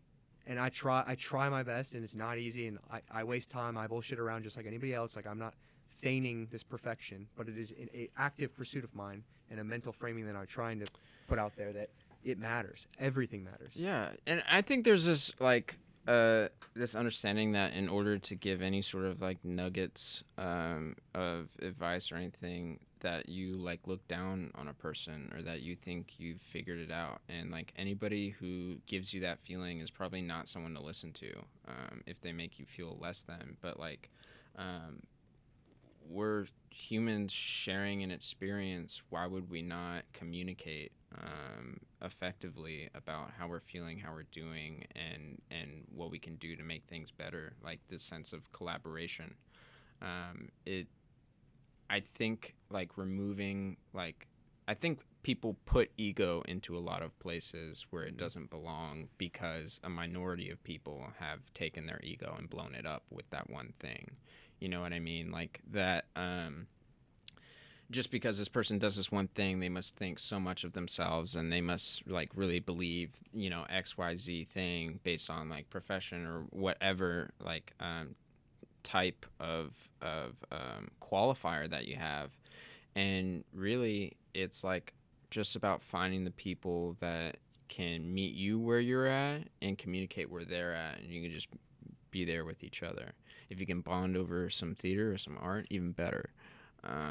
But yeah, it's not about being over someone. So I think you don't have to qualify that like you're like not a perfect man, because I don't think you're condescending to anyone here. And Oh, you I know, appreciate that, and it means the world. And I think somewhere in me, I know that's true. So but essentially that little nugget, that qualifier, is a projection of a little bit of the insecurity I'm having with trying to build what I'm building. Yeah. And being surrounded, the college environment I just stepped out of, like as of like May, so it's been a month and a half or whatever. Those people, I hear the whispers behind me, even like my close friends, like they're like, Zach's going, oh, he's stretching before bed, or like working out, like he's eating clean, like, does he think he's better than us? And the answer, of course, is no, right? Yeah. And like you said, you should only focus on the attention Mm-hmm. of the people that find it valuable. And in the same way, putting this information out there, like something my mentors in this course building thing talked about is, you don't need a certification. You don't need to be a certified professional to sell something to someone. Yeah. You just have to be able to provide value. And the example that they said, this is from Adam Horowitz, shout out Adam. He said, like, say you're at a driving range for golf. You're there. This other dude's there. He's shanking him left. You go up, and you are not on the PGA Tour. You just started playing golf 3 weeks ago, but you're drilling the ball 300 dead middle. Like, you're just a natural. And that guy's like, hey, man, why, like, how are you doing that? I'd be like, I honestly, man, I just started this thing. I'm no expert, but this is how I hold the club. This is how I put my feet, and this is how I swing. That guy starts using your technique, and he's cranking it 300 down the middle. You have transferred value, period. That you've made that guy's life better, and you're not a certified professional. You're not a golf coach, but that is an exchange of value. And so, I look at all of this as the same way. Like, I'm not purporting to be perfect or certified in anything, but the stuff that I'm talking about, like this program, this podcast, it changed my life. And like we were talking about before we started recording, I'm putting it out there because I know other people can. Yeah. And I'm not too egotistical to assume that it only worked for me because I'm so special. No, these books exist. All this content's out there. It's been part of the human story. I mean, we're reading Marcus Aurelius, like, it's damn near 1,000 years ago. And that's still applicable in our lives today, which is, one, insane, but two, like, I'm not the only guy who picked up meditations and found value in it, Yeah. I think, yeah, it goes back to, I mean, thing about like how this conversation started out is like we had these perceptions of each other that actually we were a little bit envious of. Like definitely with you, I was so envious of the way you had the order that you had in your life, like at an early age, because I didn't have that. But to hear that, like, yeah, there are things that maybe in your life that you desire that you don't have, but like, what if it's not from a place of envy? What if it is a place of like sharing this knowledge of being like, hey, I like this. What can I do this? I want to emulate that. And I think that's a lot healthier of a way than leaving things unsaid, I completely agree. I mean, yeah, like checking your ego at the door. The best analogy, and like I try to sound as non-gym bro as I can. I love going to the gym. It's like a big part of my life. Training is something that's very special to me because it's helped me change my life. But Yeah. it's a great analogy for all this because it's one of those things like I touched on earlier. Simple. Getting fit is simple. It is not easy. It is hard to execute the same thing over and over and over again. But what you have to do is very easy. But what I was trying to get at, and I'm losing my train of thought. What did you were just touching on? I was just touching on sharing sharing knowledge. Yeah. Yeah, it's like if you check your ego at the door, like walk into the gym, assume you know nothing. Like don't be afraid to ask somebody doing something you don't know what's going on. Like, hey, could you show me that? And that'll like, the answer is almost likely yes, because people want connection, they want to help each other. And so the same thing, like way more broadly about like life principles is when you talk to somebody and you just drop your ego and you're willing to ask like a vulnerable question to someone, one, they're very likely to respond positively. Yeah. And give you that little tidbit of information. It elevates you, and it also elevates them because like teaching is the best way to learn, right? We learn that in school. They're like teach your teammate or your classmate math problems, so like you learn it. It's true. But also, if you're like walking in one humility, but with that quiet confidence that we know you need to have a little confidence. But if you're walking with that and people are really having troubles with you, that's on them because you are finding your own journey, your own balance, and you're trying to progress. And if people aren't progressing and they're going to be upset with you for wanting to better yourself, then that's on them. And I think it goes back to like when you talk about the gym, like the best definition I've heard for rehearsal actually is psychic relocation. So the whole thinking is that you rehearse all of these times every day for so many hours just to get used to what the space is, to get used to what the stakes are, to get used to who you're talking to, what the lines are, to the point where like your mind is actually there. And there are a lot of different areas where we like kind of practice this like psychic relocation, where you are basically using the law of averages to then become better at an experience, right? Like so, like if you're uncomfortable talking to people and you have a lot of trouble, but you have someone you feel safe with and you regularly converse with them and you try and push yourself and have like a conversation where you think things are balanced and really connect with someone once a day, that's psychic relocation. You're moving yourself into a space where you can connect to people more easily, so then you can do it when the pressure is actually on. Wow. I never really thought about that. Where does that school of thought come from, like the psychic relocation? Is that like a that comes from Gay H. Hammond, my professor. She was the head of she has something called Wonder Quest, and so when I was up there, I did something called a TYA, which is Theater for Young Audiences. So there's children's theater, which means like there's children playing the parts, right? And then there's Theater for Young Audiences, which is adults putting on shows for children. And as you can imagine, some of these are the most heartwarming, fun-loving shows. And the kids are young, like they're itty bitties. And the thing about where she developed kind of, I think she probably took it from someone else, but like where it translates to her is like children are the most honest and brutal audience that you could ever have. Like they will just, if you said something weird, a kid will shout out from the 8th row, "That was weird," and then everyone will start laughing, and then the entire performance halts because you can't get kids to stop laughing and things like that. So it's I think her purpose was the children are so earnest with their hearts. They haven't been, like when you're a kid, you're told about possibility. You haven't been told to hide, essentially. Hide your personhood or hide your emotions. Like they bring their hearts out right into the open, which is so beautiful about doing theater with them.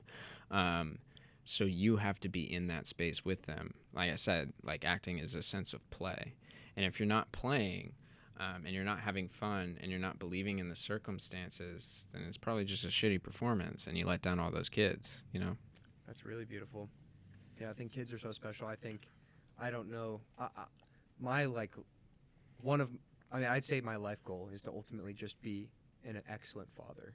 Like Yeah. I think the end dot of like my unyielding drive for this like concept of success. I've defined it, and I think everyone has to define success for themselves, whatever it is. Yeah. For me, it's gonna be being a amazing and present father, and so like I love like interacting with kids. I cannot wait to one day have them. Like I'm not rushing to that point because I want to be prepared for it Yeah. and prepared in a gambit of Mhm. ways, right? Like financially stable.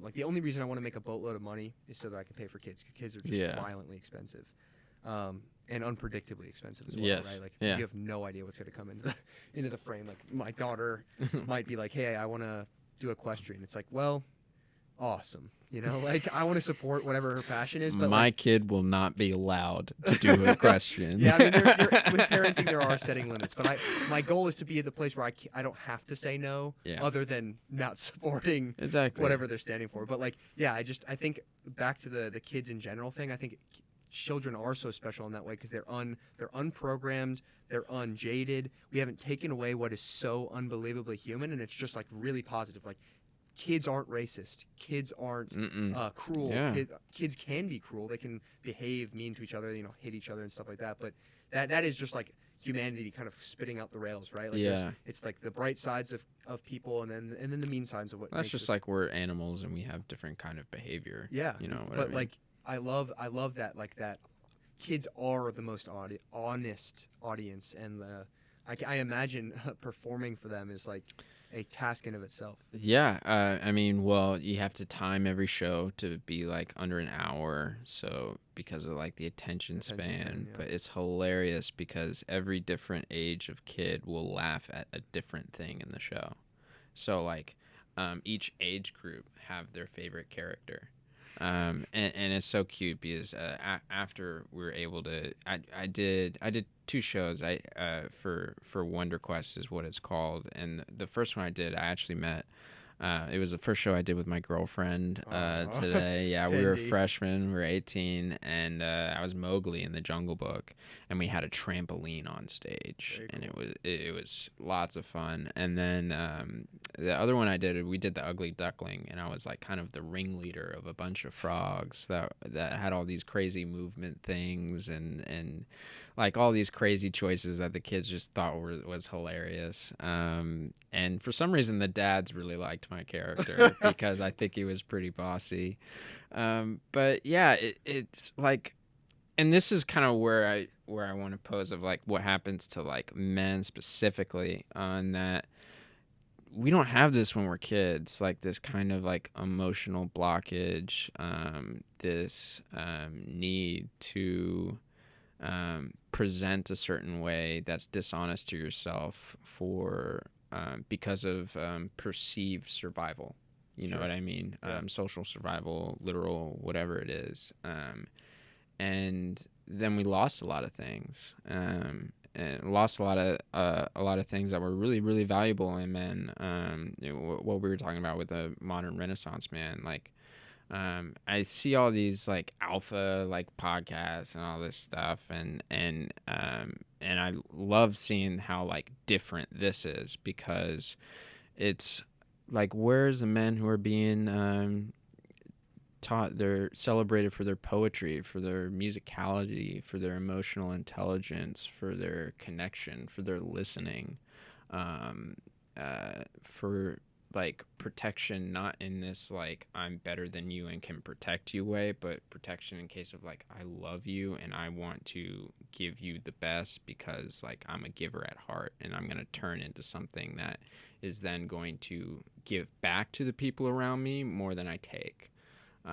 Because at the end of the day, it's a mutually beneficial relationship that you have with everyone else in the world, that you can't just like take and expect everyone to praise you for it, for essentially putting up something that's inauthentic or restrained. It's almost like you're stunted, like your growth is stunted, and that's why we see like these like high suicide rates. We see domestic violence. We're seeing like a lot of these shootings and things like that. I'm like, It's all where was the art? Like literally, where was the art when these people needed it? Because like they've lost their humanity. Yeah. And like we said, it's like that lifeline. That art could have connected them to another person. That person could have connected them to a resource.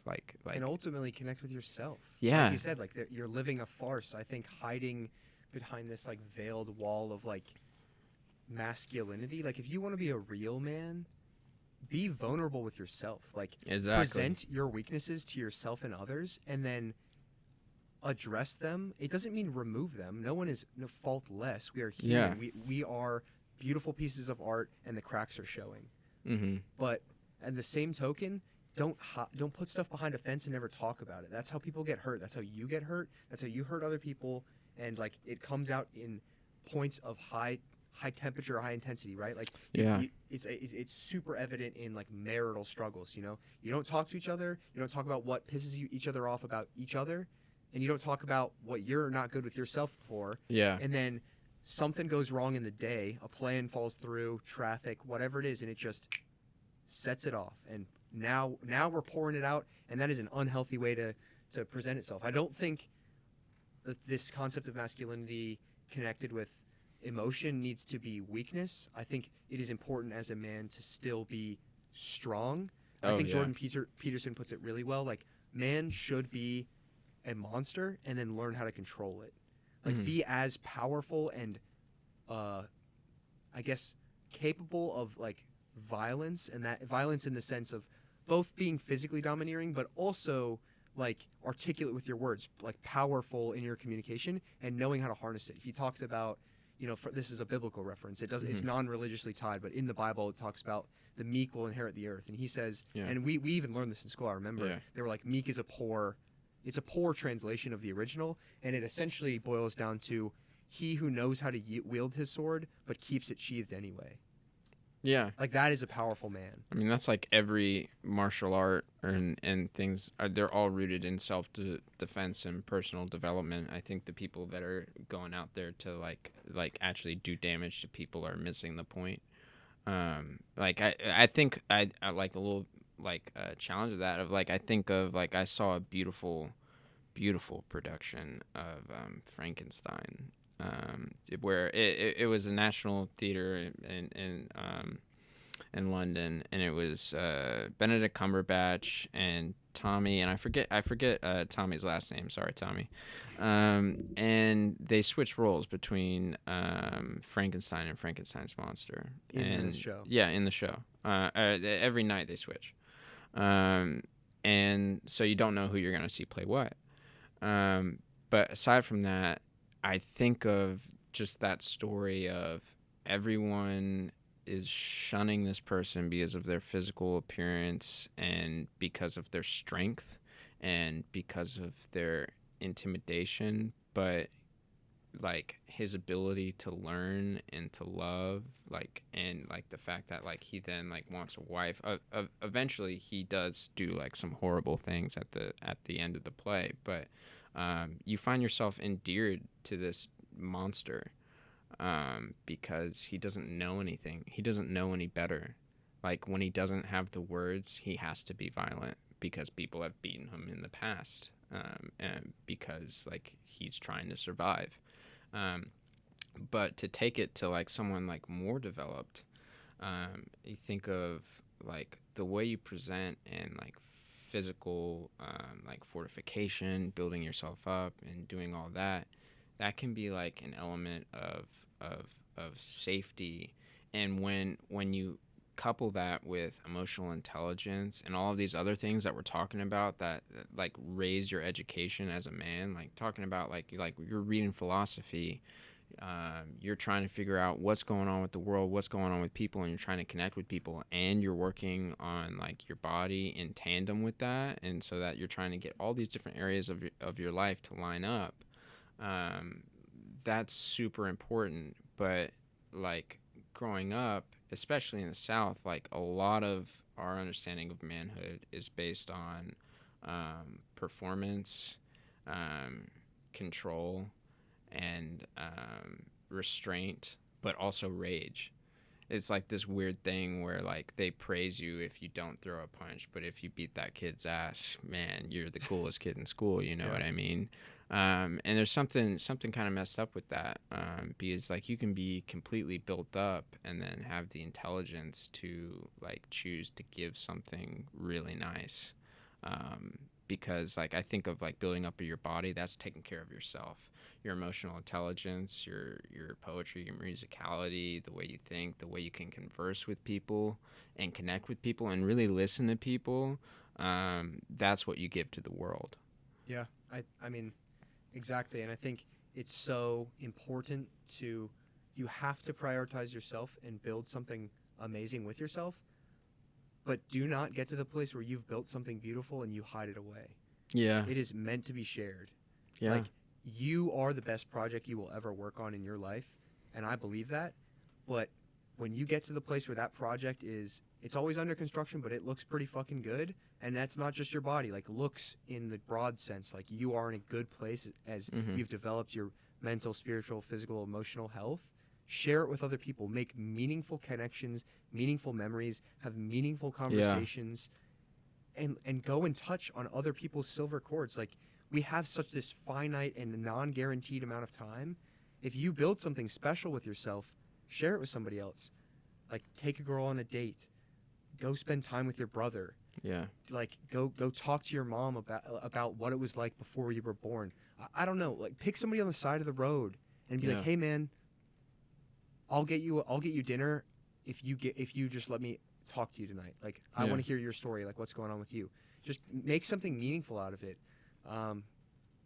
Like, not to get into the meaning of life, like, because like no one has that definition, but I think it's like, do something meaningful.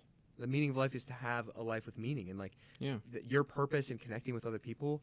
I think that's it. Like, the whole point of any of it, art, all of it, is to share. And so don't build yourself to this pinnacle of X, Y, and Z and not share it. Yeah. Exactly. It's like, why would you have all of these? Why would you? And I think of this like politically, so I'll give myself away a little bit. But like personally, why would you do all of this work and development of yourself and something that you know works and you know might work for somebody else, but you're not going to share it with them? Or you're not going to at least use that to bring some comfort to that other person. Because otherwise, what was the point?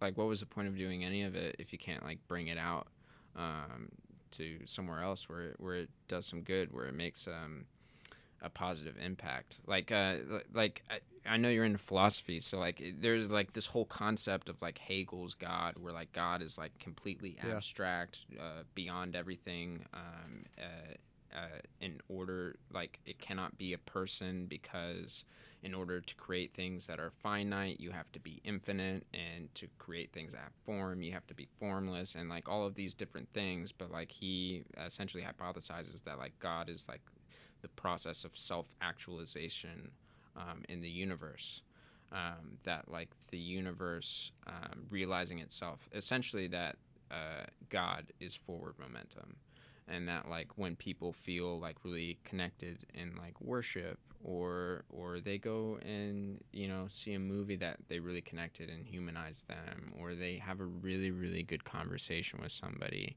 and they just walk away feeling like really good, it's self-actualization. You have then like connected to some part of yourself, and under that definition would be considered like worship, recognizing of that process. And I think, I mean, I don't exactly know like anyone who tells you for certain what's going on up there is you should probably look somewhere else. But like I think it's a very beautiful interpretation of how things could be, and it makes a lot of sense to me, for sure. Yeah, I think broadly that makes sense to me. Certainly, like the moments where you feel a school of thought that I've somewhat adopted is this idea of, across all these religions, different history points, time, people have described it differently. They've called it heaven, they've called it nirvana, they've called it enlightenment, they've called it whatever. But ultimately, what are all of those things? Essentially, at least our experience of it on Earth in our life, the closest we will get to any of those is when we are as present in our stealth, like the most present state, and it comes from Eckhart Tolle, like the power of now. Mm-hmm. When you're most present in yourself and in the moment, that is when things are most special. And everyone's had little glimpses of those moments. They have. And whether it was like one morning you were at a lake house and you woke up early and you went down to the dock and you were just there at peace with the water and just the air, and it was cool, and that there was a little bit of fog and it was kind of damp, and you felt it under the wood on the deck was wet and it was cold, and you're sitting there and you were just there, and there wasn't the day's plans, there wasn't the baggage of yesterday, you were just there. Like, that was enlightenment in that moment, and that was present state awareness, that was self-actualization. It's whatever you want to call it, that was God.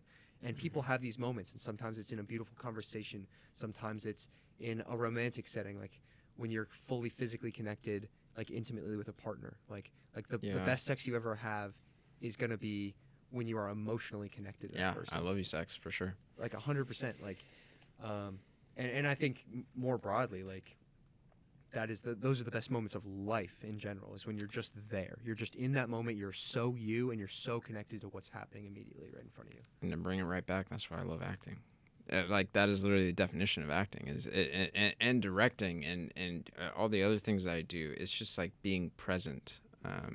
And that a lot of your training is actually just focused on being present, on just being in the room, on being able to acknowledge it. It's like this kind of thing of like, you can tell like someone who can think well on their feet on stage versus like, on you'll see something on stage and something drops, and then everyone in their audience, their head is going to be focused on that until someone deals with it.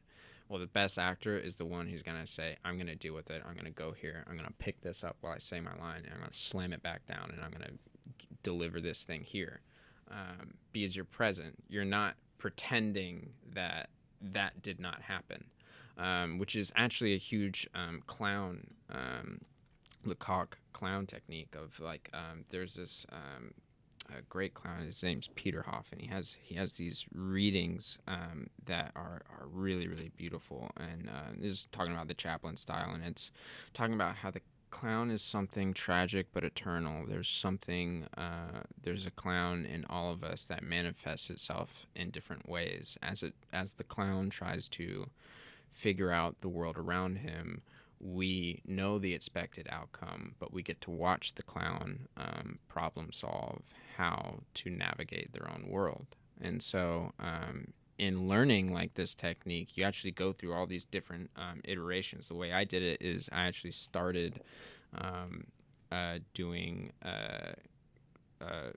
movement exercises, and then we went into red nose, and we did single scenes and then duet scenes. And then for movement 2, I then started to get in this whole breadth of mask work, which is there's this, you start off with this thing called neutral mask, which is 2 tiny eye holes and like a small little hole for a mouth. There's limited visibility, and it's completely expressionless. And it's not like an acting tool, it's just like an exercise.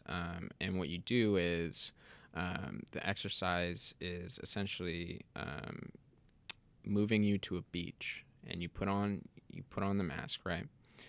It's expressionless, and your teacher would go, okay, there's a dock going down here, there's a boat at the end of the dock, you're going to walk down through the shoreline, get on the dock, and say goodbye to the boat. And that's all you're going to do. That's the whole exercise. And so the whole exercise is to test to see how people try and show you that there's a beach. The whole point is that if you were sitting there like playing in this very specific way, people have all these different ideas of how they see the beach in their mind as the actor. And the exercise is called the long goodbye. They have all these different ways that they see the beach, and the beautiful thing that my professor said is, you're showing us your beach, like something very specific from your childhood, and that's not going to work, because if they're going to pay to see you, they're going to see the universal beach. The audience has to be able to see their own experiences, even if you did not live them. And it's all about being present. It's about literally being so still and removing all of your like body tics to the point where you can just be in the room and communicate something non-verbally that is universal. And then it moves up to like larval, where like the eyes are a little bit bigger and they have a limited perspective on the world, but they do have a perspective on what they're seeing. So you see them absorb the world through whatever perspective. It could be humorous, it can be like kind of like turned up, and you see like a personality kind of starts to form in the mask. And then you get into the deformed or the grotesque, which are these masks, these very tragic looking masks, and that's supposed to convey some very, very deep truths. But it still goes back to the exercise of the long goodbye. It has to be universal.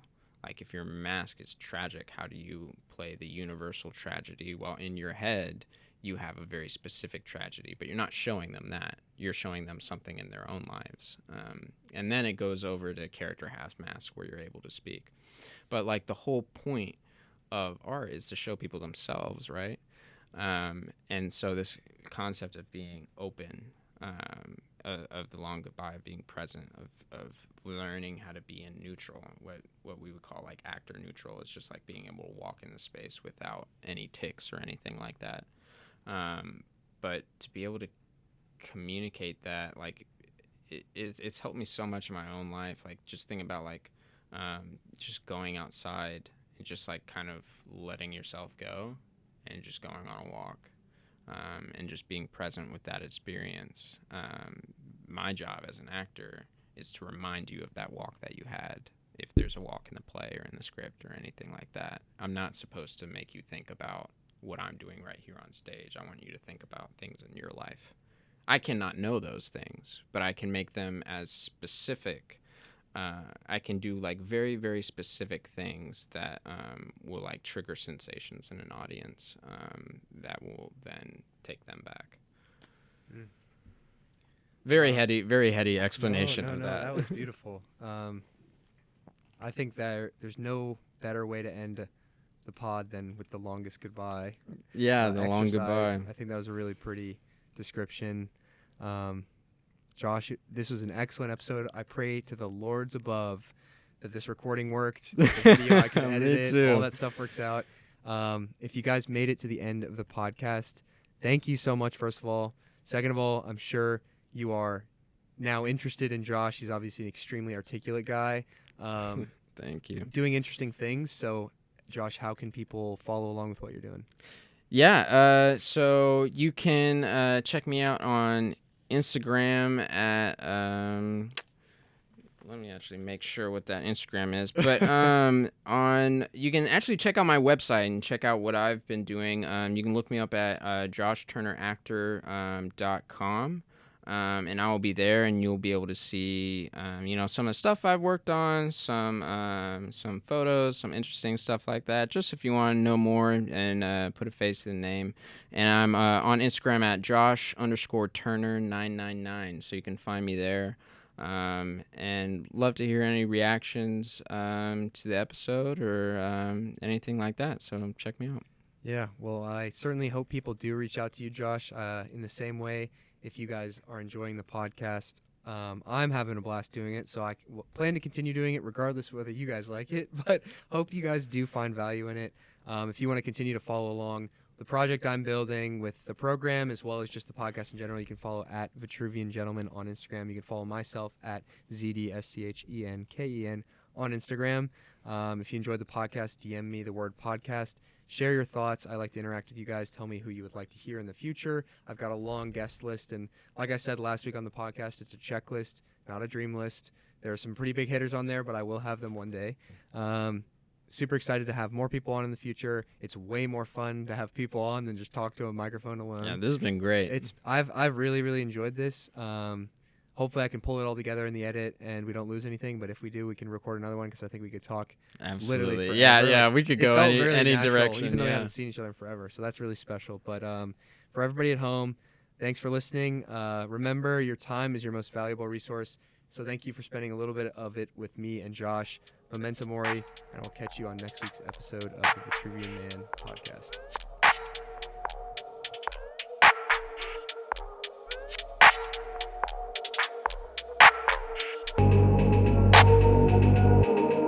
And if he fails, at least fails while daring greater, so that his place shall never be with those cold and timid souls who know neither victory nor defeat.